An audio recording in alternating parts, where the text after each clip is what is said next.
एक lady doctor जहाँ जहाँ जाती थी वहाँ वहाँ उसके पीछे एक सवाल चला आता था। हर कोई उससे ये पूछा करता था कि तुम माँ कब बन रही हो। जब ये सवाल आता था तो लेडी डॉक्टर असहज हो जाती थी, बिल्कुल खामोश हो जाती थी और सोचने पर मजबूर हो जाती थी। कई बार तो ऐसा होता था जब ये सवाल आता था तो उसको मिर्गी के दौरे पड़ जाते थे और वो बेहोश होकर गिर भी जाती थी। लेकिन लोगों की आदत थी कि वो अपनी आदत से मजबूर थे और हमेशा इस सवाल को बार बार पूछते थे, चाहे किसी शादी के फंक्शन में हो या किसी दोस्त के यहाँ पर हो या फिर किसी अपने व्यक्तिगत किसी प्रोग्राम में हो। जब जब ये बातें होती थी तब तब वो लेडी डॉक्टर इतना परेशान हो जाती थी, करे तो क्या करे। लेकिन शादी को धीरे धीरे करके 5 साल का समय बीत जाता है। एक दिन उस लेडी डॉक्टर का एक्सीडेंट हो जाता है और वो एक्सीडेंट में मर जाती है। लेकिन कोई नहीं जानता था कि वो एक्सीडेंट नहीं था बल्कि उसका कत्ल किया गया था। जैसे ही पोस्टमार्टम की रिपोर्ट आती है तब इस कत्ल के बारे में पता चलता है। पुलिस ने जब इस घटनाक्रम का खुलासा किया, न केवल उस प्रदेश में बल्कि जहां जहां तक ये घटनाक्रम पहुंचता है वहां वहां तक लोगों को यकीन नहीं हो रहा था कि पढ़ी लिखी सोसाइटी में जो एक प्रैक्टिस डॉक्टर थी उसके साथ ऐसा हो सकता है, तो फिर आम लोगों में जहां कम पढ़े लिखे लोग हैं, जहां वंश चलाने की एकदम बहुत ज़्यादा प्रेशर होता है, वहां लोग कैसे करते होंगे। आज की कहानी सुनने के बाद आप लोग भी सोचने पर मजबूर हो जाएंगे कि समाज के किस तरह के भांति भांति के रूप देखने को और सुनने को मिलते हैं। आदाब, नमस्कार, सत श्री अकाल। मैं उस्मान सैफी। आज की जो सच्ची घटना मैं आपको सुनाने जा रहा हूं, ये सच्ची घटना है कर्नाटक प्रदेश का एक जिला है बेलगावी जिले का एक इलाका लगता है अथानी तालुक का एक गांव लगता है मालाबाड़ी। बात कर रहा हूं 18 मई 2025 की रात लगभग 10 बजे के आसपास का वक्त रहा होगा। दो बुजुर्ग आदमी यानी कि पति और पत्नी, महिला का नाम होता है जयश्री होन कांडे और उसके पति का नाम होता है कामना होन कांडे। ये दोनों अपनी बहू को लेकर गांव वापस आ रहे थे और अचानक ही बहू गिर जाती है और लगभग 120 फुट तक उसकी बहू उस बाइक से घिसटती चली जाती है। और ये जब देखते हैं बुजुर्ग आदमी, दोनों ही ज़ोर ज़ोर से चीखना शुरू कर देते हैं, चिल्लाना शुरू कर देते हैं, क्योंकि वो गांव के एकदम नज़दीक आ चुके थे, करीब आ चुके थे। इसके बाद गांव के लोग जब मौके पर पहुंचते हैं तो देखते क्या है कि जो मोटरसाइकिल है उस मोटरसाइकिल के अंदर जो उनकी बेटे की बहू है, तो उसके बेटे की बहू का जो पल्लू था साड़ी का वो बहुत बुरी तरह से फंस जाता है। गांव के लोगों ने कड़ी मशक्क़त के बाद आखिरकार उस पल्लू को बाहर निकाला। बाहर निकालने के बाद आनन फानन ही इस महिला को हॉस्पिटल लेके जाते हैं। दरअसल इस महिला का जो नाम है वो डॉक्टर रेणुका है और डॉक्टर रेणुका की जब साड़ी फंसी हुई थी उसको वजह वहाँ से जब हॉस्पिटल लेके जाते हैं, गांव के लोग भी साथ में थे और इसी बीच में डॉक्टर ने इलाज करना शुरू किया। अभी डॉक्टर ने इलाज करना शुरू ही किया था, डॉक्टर ने कहा कि हम इन्हें बचा नहीं सके और आपको इन्हें लाने में थोड़ी देर हो गई। बस इतना था कि इसी बीच में किसी ने पुलिस को फ़ोन कर दिया। पुलिस से कहा कि कुछ ना कुछ यहाँ पर गड़बड़ है, कुछ ना कुछ ऐसी बात है जो शायद इसको छुपाया जा रहा है।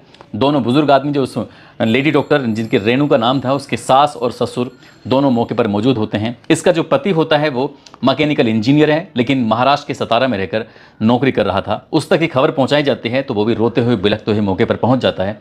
पुलिस के पास जब सूचना पहुंचती है तो पुलिस ने इसे प्राथमिक तौर से इस मामले को गंभीरता से लिया और गंभीरता से लेने के बाद आखिरकार इस महिला की जो लाश थी, डॉक्टर की लाश थी, उस लाश को वो पोस्टमार्टम के लिए भेज देते हैं। पोस्टमार्टम की रिपोर्ट जब आती है तो किसी को यकीन नहीं हो रहा था कि ऐसा भी हो सकता है। दरअसल उस महिला का गला घोंटा गया था, साथ ही उसके जो सर था उस पर कोई भारी वस्तु मारी गई थी जिसकी वजह से वो गंभीर रूप से घायल हो जाती है।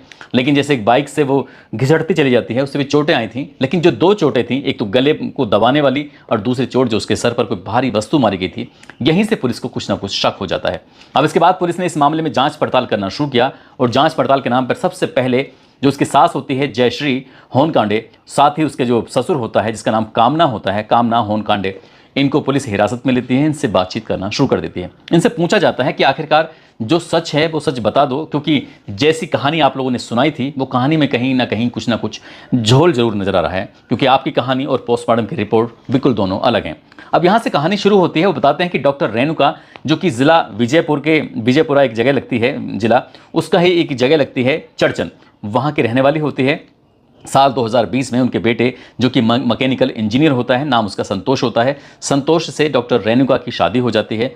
ज़िंदगी बढ़िया चल रही थी, लगभग 1 साल तो बढ़िया से कट जाता है ठीक ठाक से, लेकिन 1 साल होने के बावजूद भी इसको कोई बच्चा, कोई बेबी पैदा नहीं हो रहा था। सास और ससुर ने भी कहना शुरू किया। अब सास ससुर भी कहने लगते हैं, 1 साल हुआ भी नहीं था ठीक से, कि आसपास के लोगों ने भी यही बात कहना शुरू कर दिया। धीरे धीरे करके वक्त आगे बढ़ने लगता है। अब डॉक्टर ने कहीं भी, यानी कि किसी भी खास फंक्शन में, कोई शादी हो या फिर किसी रिश्तेदार के यहाँ कुछ भी हो, तो उन्होंने भी टोकना शुरू कर दिया कि डॉक्टर ने आप माँ कब बन रही हो, आपको बेबी कब पैदा होगा। जब इस तरह के सवाल किए जाते थे तो डॉक्टर रेणुका बहुत ज़्यादा परेशान हो जाया करती थी, और परेशान इस कदर हो जाया करती थी कि उसको मिर्गी के दौरे भी पड़ने लगते हैं, कभी कभी बेहोश होकर गिर जाया करती थी।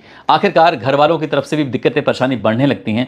फिर मामला कुछ इस तरह से हो जाता है कि ये मैकेनिकल इंजीनियर अपनी पत्नी रेणुका को किसी ना किसी बात पर पीट दिया करता था, क्योंकि समाज की तरफ से जो ताने मिल रहे थे, घर परिवार रिश्तेदारों की तरफ से ताने मिल रहे थे, दोस्तों की तरफ से जो ताने मिल रहे थे कि इतना वक्त बीत रहा है और ये माँ नहीं बन रही है, तुम्हारा वंश कैसे चलेगा। इसलिए उस मैकेनिकल इंजीनियर ने अपनी ही पत्नी को किसी ना किसी बात पर जब पीटना शुरू कर दिया तो यहाँ पर विवाद बढ़ जाता है। और डॉक्टर रेणुका जब अपने मायके परिवार वालों को ये बात बताती है, तब इसके पति के खिलाफ मारपीट की धाराओं में, दहेज की धाराओं में मुकदमा दर्ज कर लिया जाता है। लेकिन हिम्मत की बात देखिए, डॉक्टर रेणुका अपनी मायके वापस नहीं जाती हैं, बल्कि कहती हैं कि चाहे ये जान से मार दें, चाहे ये कुछ भी करें, वो अपनी ससुराल को किसी भी कीमत पर नहीं छोड़ेंगी।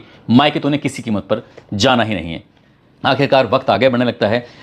शादी 2020 में हुई थी। 21, 22, 23, 24, 25 इस तरह से साल दर साल बीत रहे थे। इसी बीच में पता चलता है कि मैकेनिकल इंजीनियर संतोष ने चुपके से, खामोशी के साथ दूसरी शादी कर ली थी, जो कि लीगल नहीं मानी जाती है, क्योंकि हिंदू समाज में, हिंदू रीति रिवाज के हिसाब से पता चलता है कि एक शादी अगर हो जाती है तो दूसरी शादी तभी कर सकते हैं जब पहली वाली शादी से तलाक हो जाए। इसलिए इस शादी को लीगल नहीं माना जा रहा था, और ये कहीं ना कहीं इस बात को पता भी था। हालांकि इसकी जो पत्नी थी वो गर्भवती हो जाती है और उसकी ज़िंदगी बिल्कुल ठीक ठाक चल रही थी। लेकिन अचानक ही जो इसके इंजीनियर के माता और पिता होते हैं, उनके दिमाग में अचानक ही कुछ ऐसी बातें आने लगती हैं, क्योंकि संतोष ने अपने माता पिता से कहा था कि मैं ठीक से जी नहीं पा रहा हूँ, ये हमारी ज़िंदगी में रहेगी तो ज़िंदगी ऐसे ही नासूर बनती चली जाएगी।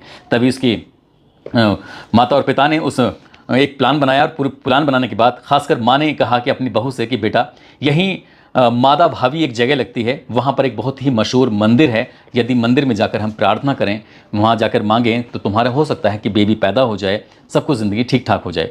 डॉक्टर रेणुका अपनी सास की बात मान जाती हैं। दिन निकलता है, आराम से वहाँ मंदिर में जाती हैं, दर्शन करते हैं। लेकिन वहाँ वक्त कुछ जानबूझकर ज़्यादा ही बिताया जा रहा था, ताकि वापस लौटने में जो वाहन हैं, बस हैं, वो ना मिल सकें। और यही ऐसा ही होता है, जब जो वक्त ज़्यादा आगे बढ़ जाता है, तभी वो अपने पति को फ़ोन करती है। इनके ससुर को फ़ोन किया जाता है। ससुर मौके पर पहुंचता है। आने के बाद वो अपनी बहू को और अपनी पत्नी को, दोनों को बाइक पर बिठाता है। बिठाने के बाद वापस गांव की तरफ आ रहे थे, और जैसे ही गांव बहुत नज़दीक आने वाला था, तभी सास ने अपनी बहू को धक्का दे दिया। चलती हुई बाइक से जैसे बहू गिर जाती है तो वो गंभीर रूप से घायल हो जाती है। इसी बीच में मौका पाते ही सास और ससुर मिलकर वो किसी भारी वस्तु से उसके सर में मारते हैं, साथ ही साड़ी के पल्लू से गला घोंटकर उसकी हत्या कर देते हैं। और ये दिखाने की कोशिश की जा रही थी जैसे कि हादसा है। इसके बाद गाड़ी, जो उनकी बाइक होती है, बाइक में साड़ी के पल्लू को फंसाया जाता है, और जो वो पूरी तरह से फंस जाता है। जैसे कई बार किसी का दुपट्टा लटका होता है, लोग टोकते हैं कि आपका दुपट्टा कहीं गाड़ी के पहिए में ना जाए, वो कुछ इसी तरह से प्लानिंग बनाते हैं। सास और ससुर अपनी बहू के उस साड़ी के पल्लू को फंसाया जाता है, उसके बाद पूरी तरह से फंस जाता है।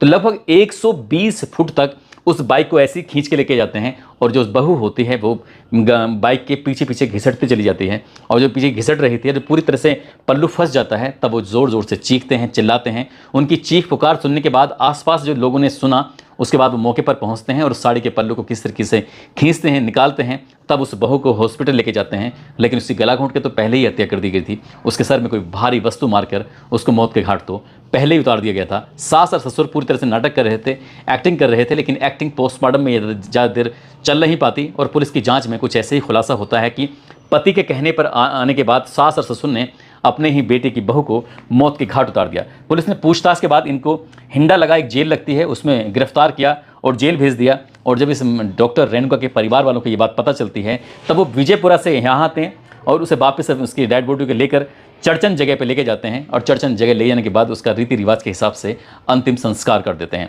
दोस्तों, इस पूरे घटनाक्रम को सुनाने का उद्देश्य किसी को परेशान करना नहीं है, किसी का दिल दुखाना नहीं है, बल्कि आपको जागरूक करना है, आपको सचेत करना है। समाज में इस तरह के कई अलग अलग तरह की महिलाएं मिल जाएंगी। कई महिलाएं ऐसी होती हैं जिनको कोई बच्चे पैदा नहीं होते हैं, और जब उनको बच्चे पैदा नहीं होते हैं तो समाज के कई अन्य लोग, अन्य महिलाएं, उनके रिश्तेदार, उनके आसपास के लोग उन्हें कुछ ऐसी हीन दृष्टि से देखते हैं जैसे कि उन्होंने बहुत बड़ा पाप कर दिया है।